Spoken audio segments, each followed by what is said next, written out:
Hi, my name is Robin Faltz. I'm a student at the NIST International School of Thailand, and today I will be giving an IOC on an extract of The English Patient. First of all, something about the book. The English Patient is a book that describes the interaction between different characters.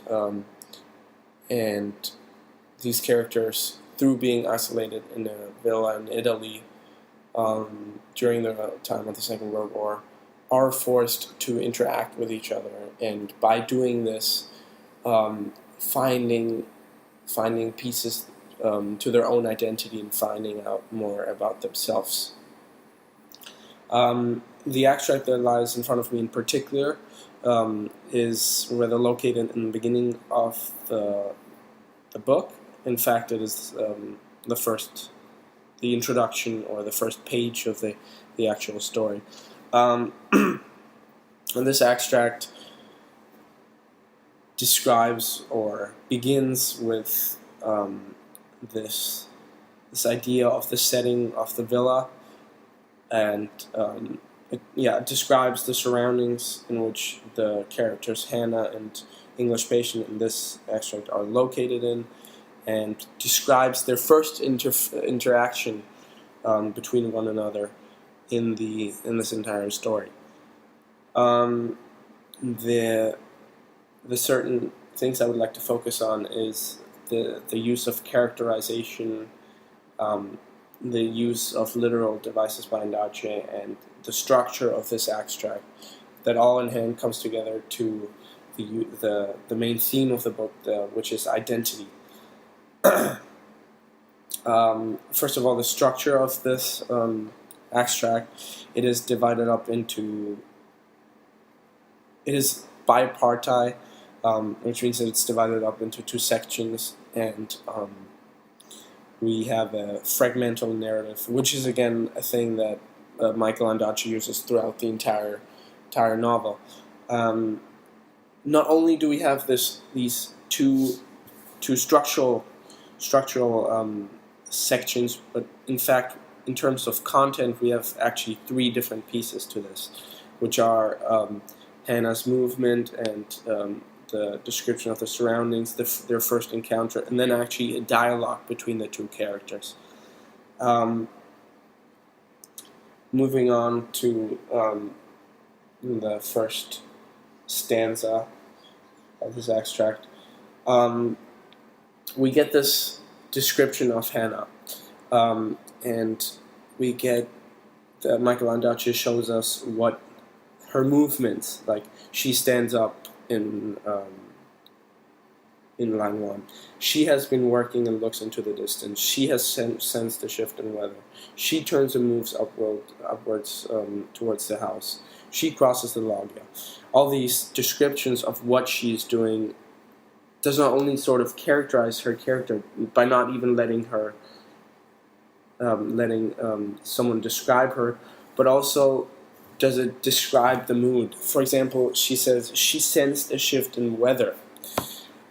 Shift in weather is normally associated with a change in mood. For example, it says that feeling the first drops of rain. So the weather has actually changed from not raining to raining.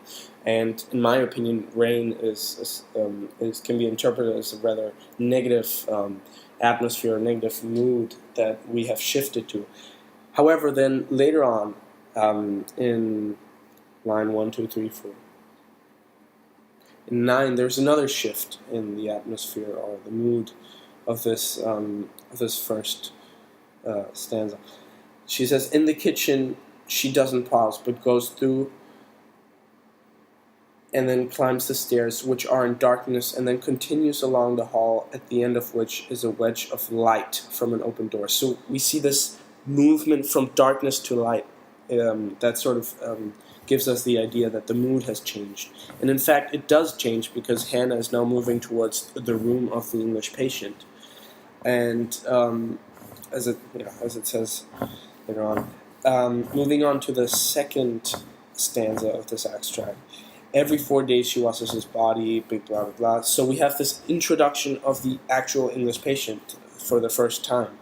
Not only is this their first interference, but also is there a shift from present before to the future. Not the future, but we don't have a description of the time and space. It could be a couple of hours later, but we know there is a time shift. And again, this is one of Andace's techniques that he uses to describe these characters. With their flashbacks and jumping into the future, jumping back to the past. Yeah.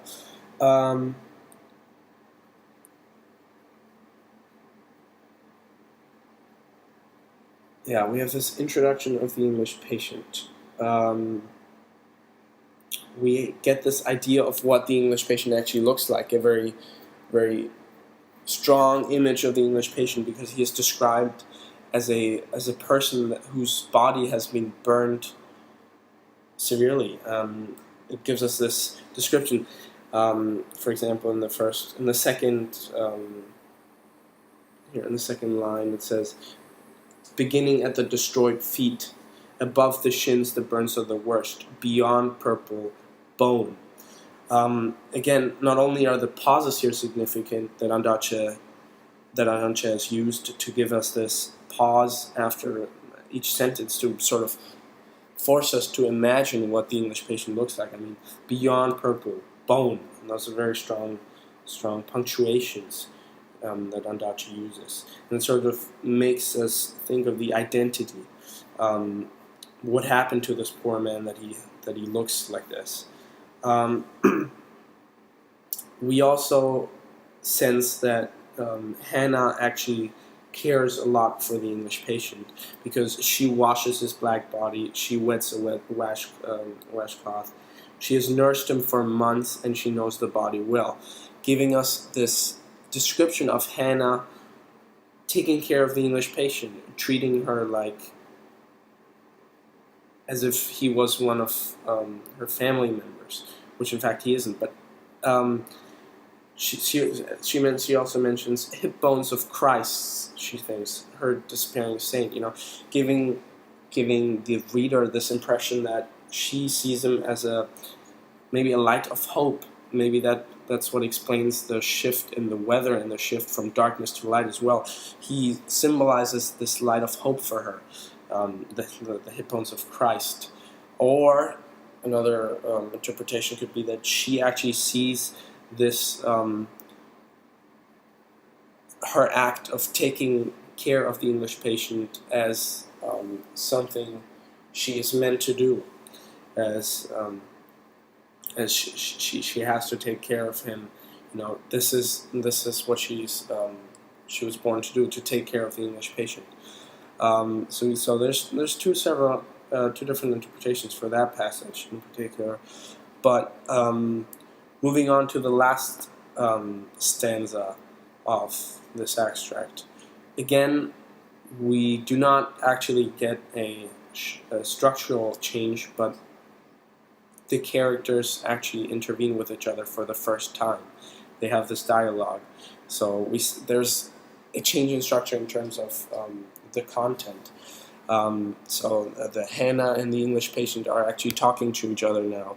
And we see that what she asks coming out of concentration, that these two have a conversation. That Hannah is actually trying to engage the English patient in this in her life, which again would back up that she does actually care for him a lot. The extract ends with a very significant use of the narrative that Andace uses throughout his entire novel. He says he kept plunging into during those months before he died, here referring to the English patient, but those months before he died, again, we have this non-chronological order of the book.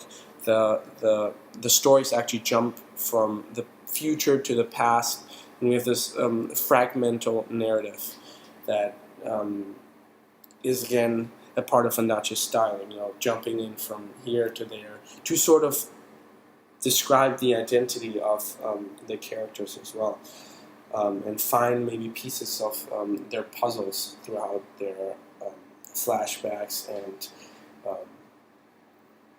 interference with each other.